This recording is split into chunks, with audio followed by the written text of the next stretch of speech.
Ngarayel, petite localité du Cameroun, située dans la région de l'extrême nord, département du Mayokani, à proximité de la frontière tchadienne.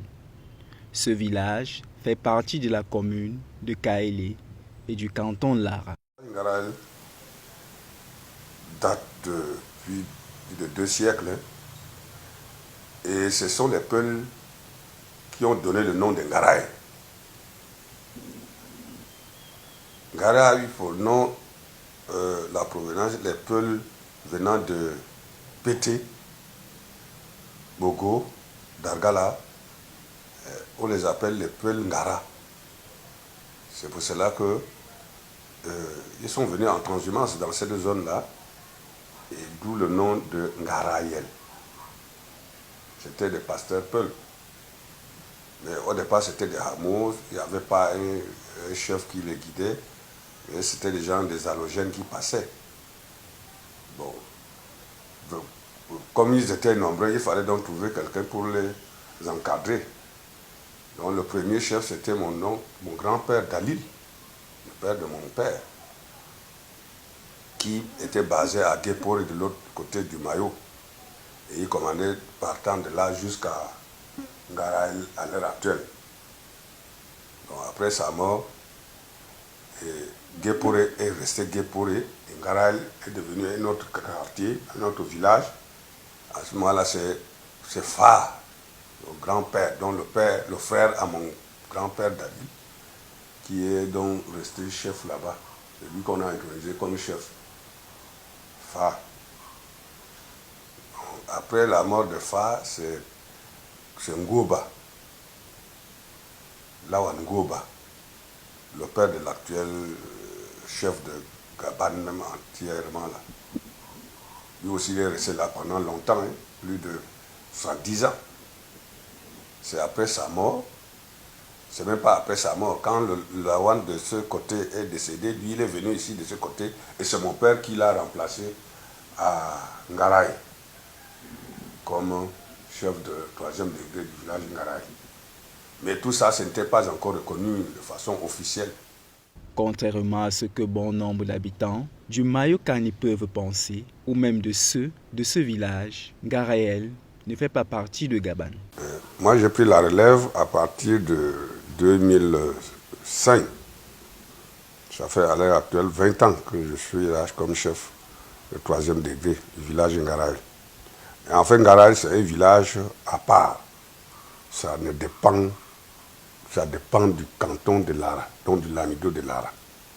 Et ça, c'est les Peuls là qui ne voulaient pas se soumettre à la décision de mon grand-père qui est Lawan Ngoba d'ici. Il ne voulait pas se soumettre à la décision des cadeaux, comme il aime l'appeler vulgairement, et il aimerait être dirigé, gouverné par le lamido de Lara directement. C'est cela que dans les papiers, vous allez trouver que Ngaraï est un village autonome, à part.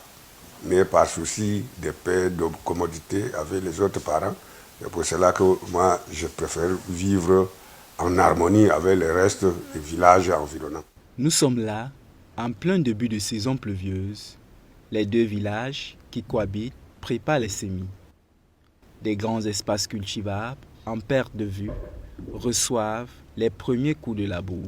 Terre plate et paysages de savane, les deux villages connaissent de plus en plus l'impact du changement climatique. L'on peut le voir d'ailleurs à travers les récoltes peu riches ou encore abondantes. Côté éducation scolaire ou sanitaire, Ngarayel se ressource encore chez son voisin Gaban. Bon, sur le plan scolaire, il n'y a pas une école publique là-bas. Mais c'est du côté du Mayo, avec l'ensemble du village, des villages Gaban, il y a eu l'école publique de Gaban. Les enfants viennent fréquenter là-bas. Même au niveau du secondaire, il y a le lycée de Gaban, qui regroupe tous les autres villages, où tous les élèves viennent fréquenter là-bas. Sur le plan économique, vous savez que les terres à vocation pastorale sont souvent pauvres. Pour avoir eu beaucoup de piétinement par les bœufs, ce sol de Ngaraïl est un peu pauvre. Il faut utiliser beaucoup d'engrais pour pouvoir avoir un bon rendement. Mais pour pour pallier à certaines situations, les gens s'entraident en se regroupant. Il y a des associations, il y a des J, il y a des coopératives simplifiées. Nous, au niveau de Ngara, même on n'appelle pas chez nous la sous-comité, on a un comité sous le nom de SCAN, SCOOP-CAN, dont une coopérative simplifiée de Ngara, où toute la population, chaque année, se débrouille à verser quelque chose et pour alimenter sa caisse. Bon. Et voilà un peu, à peu près. Ils vivent de l'élevage. Vous savez que l'agriculture a pour banque l'élevage des petits ruminants, du gros bétail. Bref, Ngaël, c'était même le départ de tout l'élevage dans le groupement Gaban dans l'ensemble.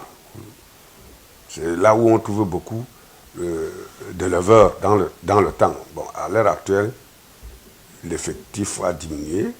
C'est très peu de gens qui s'occupent de cette activité par manque de moyens. Cette chefferie de 3e degré qui aborde encore le pseudo de quartier a fait des beaux jours pour ses fils et filles, mais aujourd'hui, il est l'ombre de lui-même. Dans les temps, quartier latin, puisqu'il y avait beaucoup, ceux qui ont fréquenté, et puis depuis un certain temps, les patriarches même sont déjà partis. Il n'y a même plus les plus âgés dans notre quartier présentement, là, tranche d'âge là, c'est 30 ans. Il y a une régression. Oui, je suis né à Ngaraï en 1961. J'ai grandi ici. Avant, on n'avait pas de difficultés. L'étude qu'on avait fait, même certains jours, par rapport à la vie de maintenant, là où Biya a pris dans le pouvoir, là, tout ce qui s'est changé aussi à Ngaraï. Tout chose est devenu très difficile et c'est pénible. Et notre quartier était tellement instruit, de telle enseigne que regarde un petit quartier là, il y avait au moins, je peux dire, beaucoup de fonctionnaires là-bas. Présentement, nous sommes derniers je peux dire que du village. On a perdu 2 commissaires, un divisionnaire avec un commissaire plein. Presque les cadres de notre quartier, ils sont partis. Et actuellement, même là, il n'y a même plus un seul vieux dans notre quartier. Vraiment, les quartiers, depuis dans les temps jusqu'à présent, là, il y a eu régression. Et alors, d'aujourd'hui, que nous sommes à l'heure actuelle, le village Ngaraï est devenu très vigoureux, très dur, très menaçant. De mauvaises choses sont là. Ça nous paraît. Les uns tuent les autres. Ils ne veulent même pas voir vraiment de vrais fonctionnaires ici. Ngaraï, c'était petit Paris Douala. C'est ce qu'on disait. Nous voici donc vraiment dans des condoléances des jeunes et des jeunes fonctionnaires qui nous ont quittés avant le temps. Vraiment, maintenant, ici, là, on est trop épaté de ce quartier-ci. La ration qu'on avait, qu'on jouait avec, c'est-à-dire on lançait des autres aux autres comme des cailloux. Maintenant, pour avoir là, c'est difficile. On cultive, on n'arrive même plus à avoir le rendement comme auparavant. Avant là, il pleuvait plus. Nos rivières-ci, l'eau là, jusqu'à l'année prochaine, ça ne t'arrive pas. Mais maintenant là, non plus. Tu sèmes, tu ressèmes, tu sèmes et tu ressèmes, rien ne donne. Pour un quart, avant ma naissance ici, un seul quart là, on récolte 8 à 12 sacs du mil. On sait quoi faire avec le mil. Maintenant, quand tu trouves un sac maintenant là, il faut exploiter de 2 à 3 quarts pour avoir un sac du mil. Mais la ration est devenue très difficile. Comme toute autre zone rurale, Ngaraï a besoin que l'État leur vienne en aide et que solutions soient trouvées pour l'agriculture, l'éducation et la formation professionnelle. Il faut l'aider, il faut nous aider. Pour celui qui est pauvre, donnez-lui l'âne avec la chirpe que replante donc les champs ou le bœuf. Faites le commerce, ça peut nous aider aussi. Et lancer nos enfants aussi à l'école. C'est ce que nous tue maintenant. C'est la pauvreté qui nous rend faibles. Sinon, on veut qu'un Graal là se développe plus que... Voilà. Ça ne fonctionne plus. Vous savez que la population est tellement paysanne et agricole. Si l'État peut nous aider à s'organiser, nous apporter de l'aide pour pouvoir acheter par exemple le matériel, le bœuf d'attelage, pour pouvoir labourer. Vous savez que c'est l'agriculture qui prédomine ici dans notre zone. Donc c'est la solution idoine. Pour résoudre le problème de chômage, même des jeunes qui partent au sud, là, il nous faut créer un établissement de formation professionnelle, genre SAR, CETIC, pour leur apprendre des petits métiers. Ça, c'est le besoin urgent que nous avons là-bas.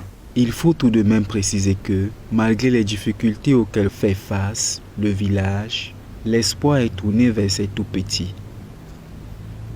Et pour les encadrer, les parents font appel à la religion chrétienne et musulmane. Ngarayel, c'est aussi la ruée vers le marché de Gaban. Tous les mercredis et dimanches, les habitants des deux villages se retrouvent pour écouler leurs produits, bien que de nombreux besoins se font encore ressentir.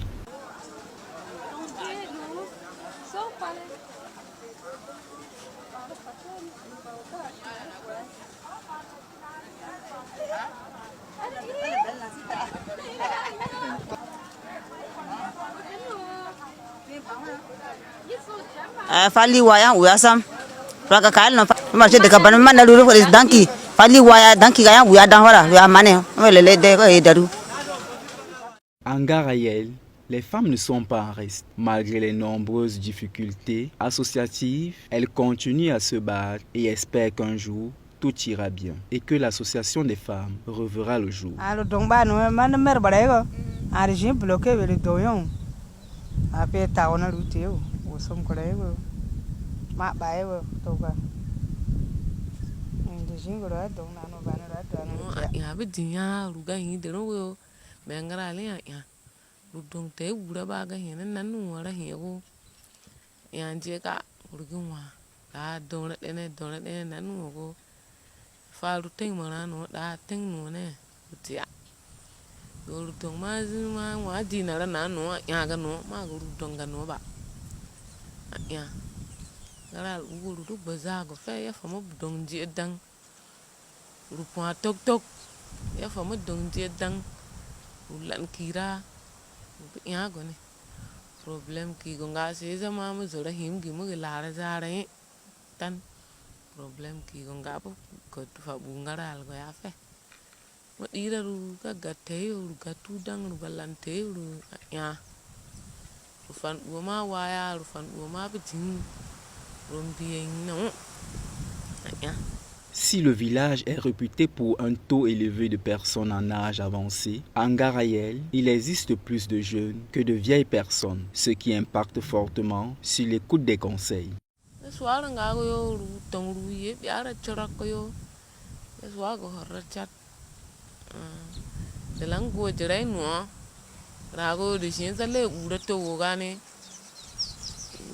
Delango jamo fa bo be rulan o ya no jama ma le ru go ba dang horra be fe da fi ne da de o ne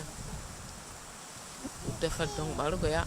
Situé à 16 km de Kaélé, avec le comité de développement de Gaban, Garayel contribue massivement au projet visant à émanciper la population. L'éducation, l'électrification, le commerce et bien d'autres sont au centre des sujets, avec à la tête du comité Bouri, président de l'association. J'ai pris fonction en 2022, je crois, au terme d'une assemblée générale qui a vu mon bureau être élu. Donc c'était un bureau de jeunes qui ont comme ça décidé de prendre également à bras le corps le sujet de développement du village Gaban.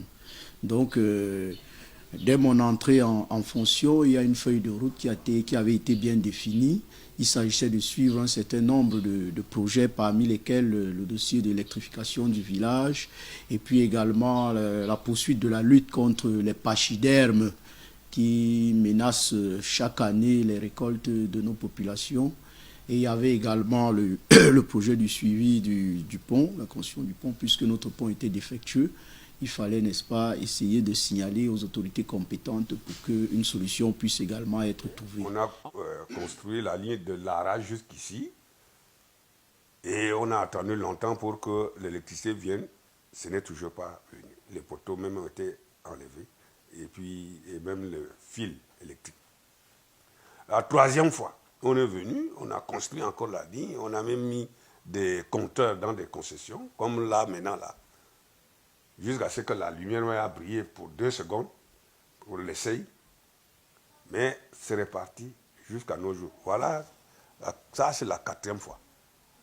Et c'est du poteau en fer, on croit que c'est du sérieux cette fois-ci. Et peut-être qu'on peut espérer voir la lumière. Mais c'est la combinaison de tout le monde. C'est toute l'île qui s'est battue pour qu'il y ait l'électrification au village. Ce n'est pas l'œuvre seule de Kodega. Bon, Kodega, le comité de développement, dans ses résolutions, a toujours mentionné nous voulons la lumière, nous voulons ceci, mais il y a des élites qui luttent sous silence. À l'exemple du préfet Aman qui ne dort jamais. Pour cette ligne qu'on est en train de construire, il y a toute une liste de villages qu'on devait électrifier, mais Gaban, même là, n'était pas dedans. Il a fallu qu'il fasse des mains et des pieds pour qu'on y ajoute Gaban. Et il a réussi. On a construit cette ligne-là. C'est en voie de finition. On espère que ça va bien se terminer et qu'on aura la lumière cette fois-ci. Gaban va voir la lumière dans son village. Les populations, elles sont soucieuses, n'est-ce pas, de leurs conditions de vie. Donc s'il faut les accompagner, n'est-ce pas, dans l'amélioration de ces conditions de vie, je pense que les populations ne peuvent qu'être contentes. Donc elles avaient des attentes. Elles se disaient, bon voilà, les gens sont dans des conditions qui ne leur permettent pas, n'est-ce pas, de rester sur place, ce qui encourageait même à un moment donné l'exode rural.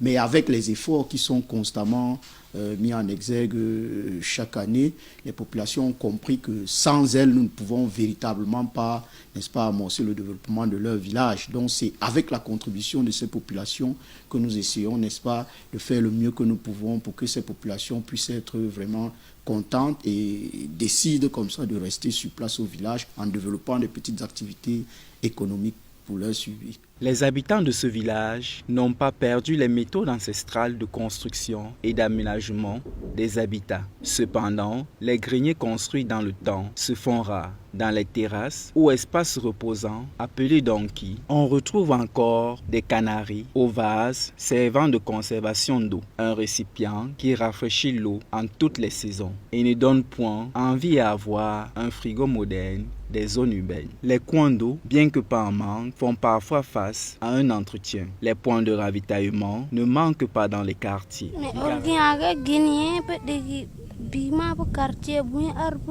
Garayel, n'ayant pas un centre de santé, est obligé à partager celui de Gaban, malgré que cet hôpital est en manque d'ambulances, d'où la difficulté d'évacuer en ville les malades critiques. Si vous vous rendrez dans cette partie du pays, vous serez surpris de voir ces deux villages qui marchent main dans la main et impulsent le développement ensemble.